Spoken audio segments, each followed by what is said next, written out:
ఆందోళనలో చెవిరెడ్డి ఆరోగ్యం. చిత్తూరు జిల్లా చంద్రగిరి నియోజకవర్గంలో ప్రజలు ఆరోగ్యాలకు ముప్పుగా మారిన డంపింగ్ యార్డ్ను తరలించాలని దీక్ష చేస్తున్న ఎమ్మెల్యే డాక్టర్ చెవిరెడ్డి భాస్కర్ రెడ్డి ఆరోగ్యం క్షీణిస్తుంది.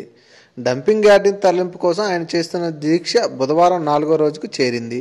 3 రోజులుగా చిత్తూరు సబ్ జైల్లో దీక్ష చేసిన చెవిరెడ్డి అక్కడి నుంచి బెయిల్పై విడుదలయ్యాక తిరుపతి రూరల్ మండలం కేసీపేటలో దీక్షను కొనసాగిస్తున్నారు. దీక్షలో భాగంగా గత 4 రోజులుగా ఆహారం తీసుకోకపోవడంతో ఆయన ఆరోగ్యం ఆందోళనకరంగా మారింది.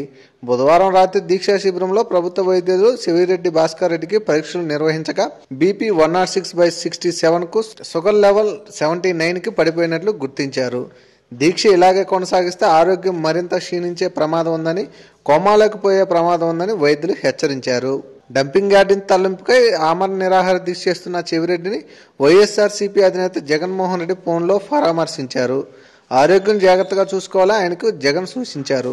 సాక్షాత్ ఓ ప్రజాప్రతినిధి ప్రజా సమస్యపై పోరాటం చేస్తుంటే ప్రభుత్వం ఇప్పటికీ చర్యలు తీసుకోకపోవడంతో అక్కడ ప్రజలు సర్కారుపై తీవ్ర స్థాయిలో మండిపడుతున్నారు. For more videos, please subscribe our channel.